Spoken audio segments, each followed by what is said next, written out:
The first movie made more money than the guy who invented pants.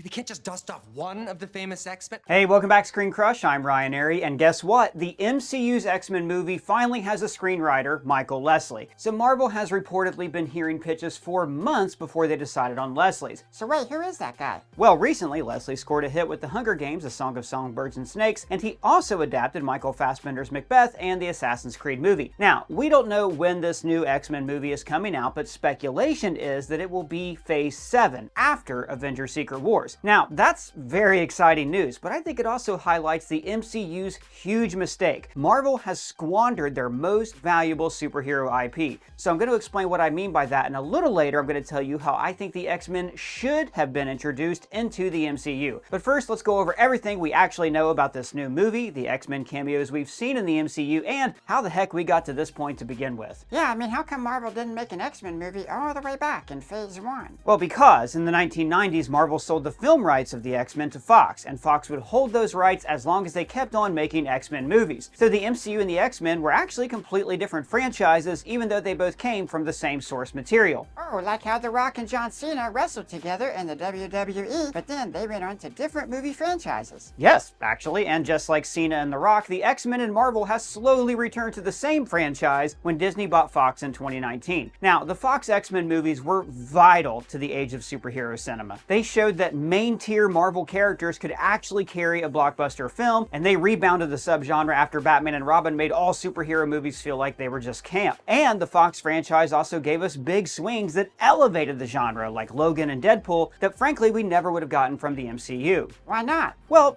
I mean, everything in the MCU has a unified look and feel. So in 2016 and 17, when they were in the middle of setting up Infinity War and Endgame, I don't think the Marvel Cinematic Universe would have released a comedy that spoofed superhero conventions. With this collar on, my superpower is just unbridled cancer. Give me a bow and arrow, I'm basically Hawkeye. Or a movie that killed off a marquee star in the middle of their Phase 3. So the Fox movies were very important for their time, but they were also a total mess. Like, this was a franchise with no plan. They were constantly throwing things up against the wall to see what would stick, and that led to like messy timeline rewrites, rushed CGI, and frankly, an over-reliance on Wolverine. You see, Fox's X-Men films had no Kevin Feige type person to preside over the franchise, so they were always laying the tracks down in front of themselves, figuring it out as they went along. In fact, whenever they did try to tease something for a new movie, like the Phoenix Saga, they pooped the bed.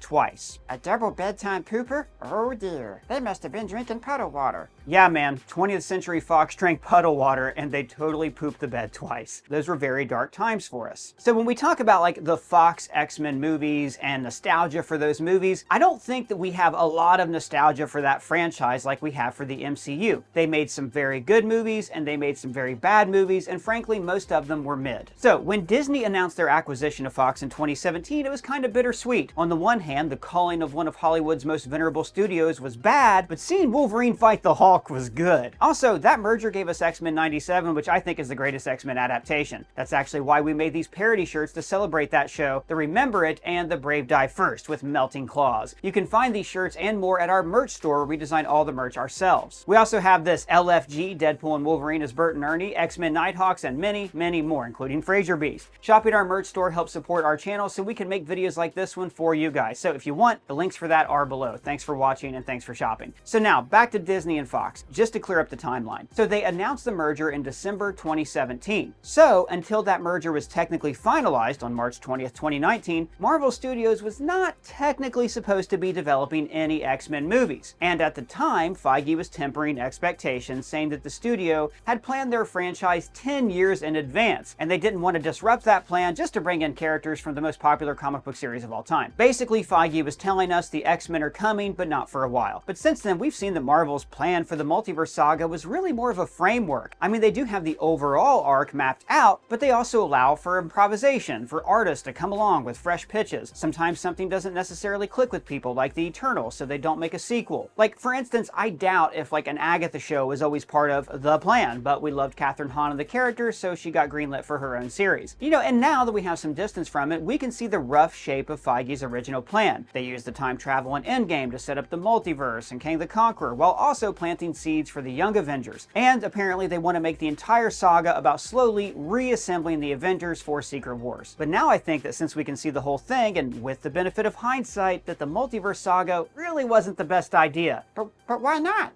We got the cameos. Won't someone please think of the cameos? Well, for one thing, the multiverse saga is very confusing. We still, for instance, don't know the difference between a timeline and a universe, and they hinge the entire saga on one actor who is now like hit the streets. Like as Colton Ogburn said a few videos ago, this has become more of a nostalgia cycle. The multiverse is a way to bring in actors from other studios and other franchises, and then to see them interact with the heroes of the MCU. And don't get me wrong, I desperately want to see Hugh Jackman fight the Hulk, but like that's one fight. That's not enough to anchor a 10-year cinematic saga. But more importantly, was the multiverse saga really worth delaying the X-Men? I mean, sure, the saga was already in motion by the time the Fox sale was finalized. So, like, Marvel was already committed to projects that we saw in Phase 4, like WandaVision, Loki, Shang-Chi, etc. But the X-Men, who again are the most popular character that Marvel owns the film rights to, that movie could have come out in Phase 5, like right now. But instead, Feige and company decided to use the multiverse saga as a way to first say goodbye to that old Fox franchise. I mean, there's some sentimentality there, I get it. Like, Feige got his start as an associate producer on the first X-Men film. And I understand that Marvel would want to keep what works, like Fraser Beast, while recasting other characters who are aging out, like Wolverine or Storm. And the nostalgia saga does give us a chance to say goodbye to old characters like Patrick Stewart's Professor Xavier,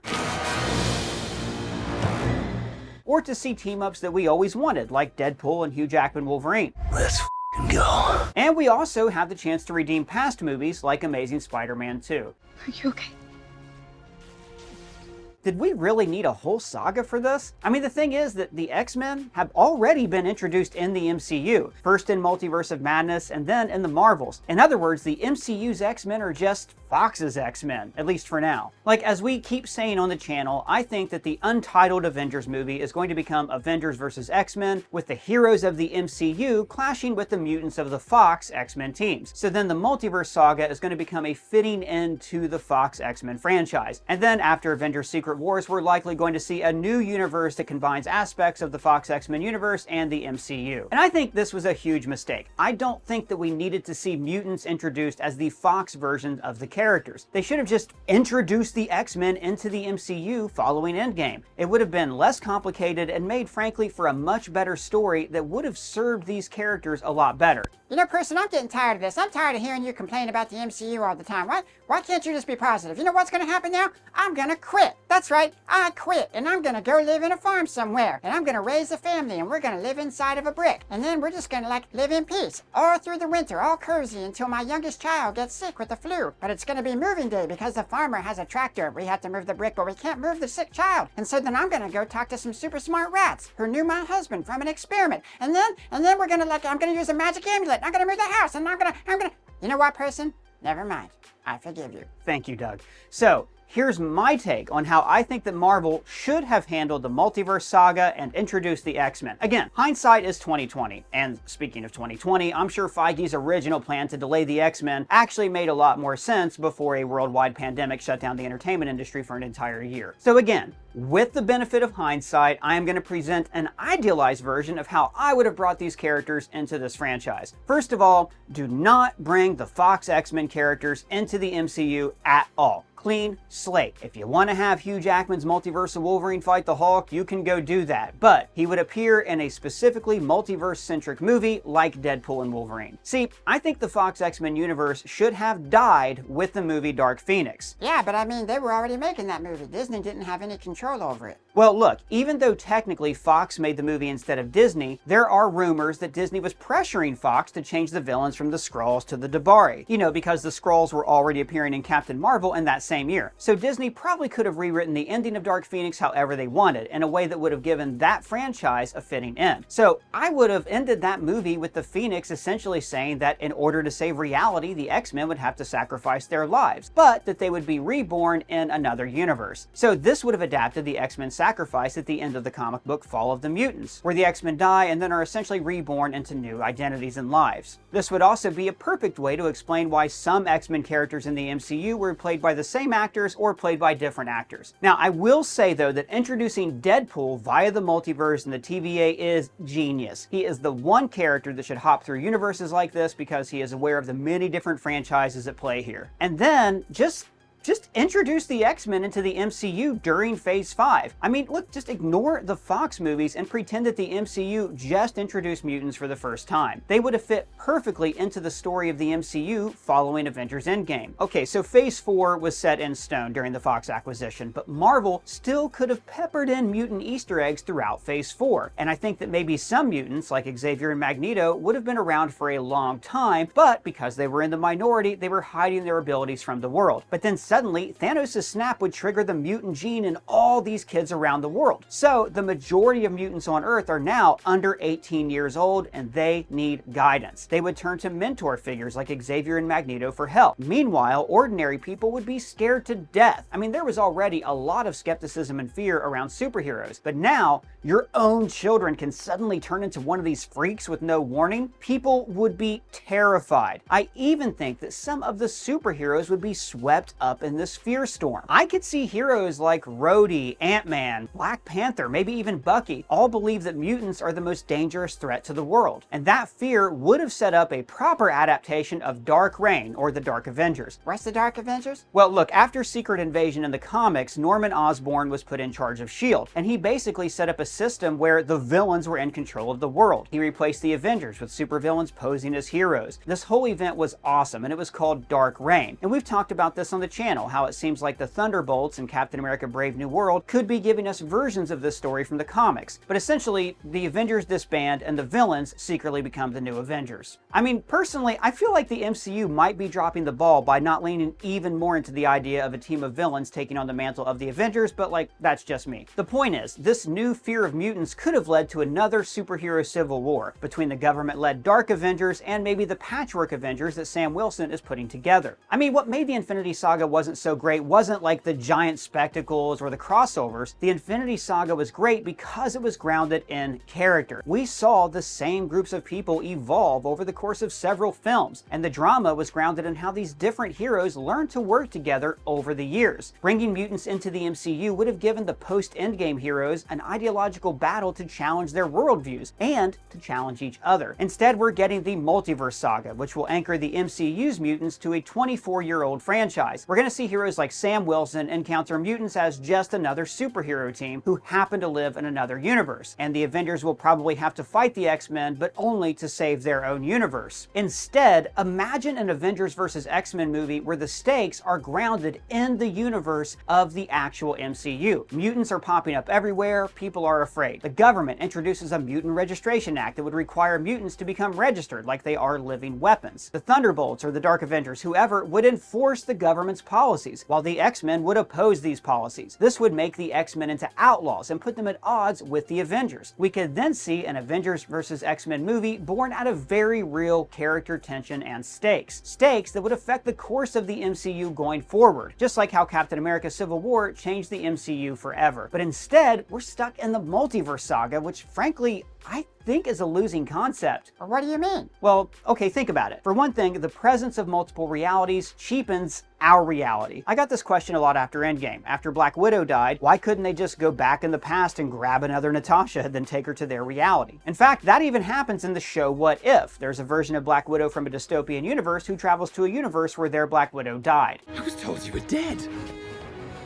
Same. The multiverse makes death basically non-existent, which, you know, I can see that appeal from a corporate point of view. After all, these movies are based on comics, and comics are designed to run forever. Every comic book character comes back to life except for Uncle Ben.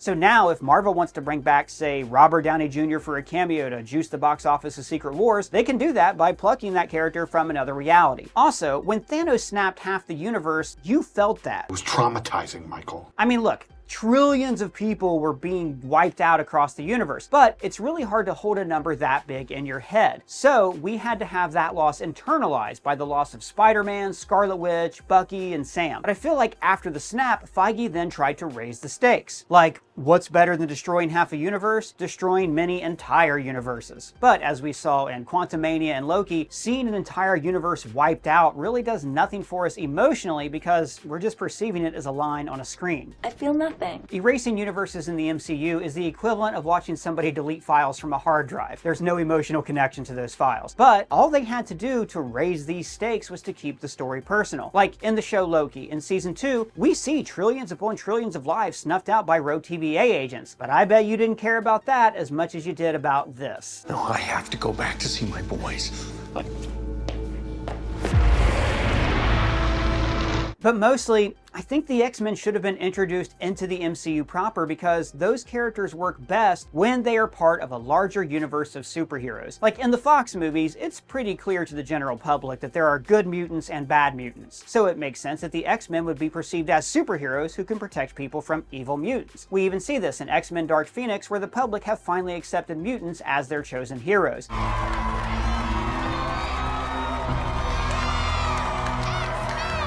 But in the Marvel movies and comics, we already have superheroes. The mutants are something else. The X-Men are supposed to be the outcast superheroes, and X-Men 97 explored this dynamic perfectly. We see that government-sanctioned heroes like Captain America play everything by the book. Once I get the thumbs up, I'll lead my team to Mexico to apprehend Gyrick. Or that Iron Man has the ear of the president, while the president is mostly shuffling Scott and Charles off to the side. Scared voters see me helping your kind.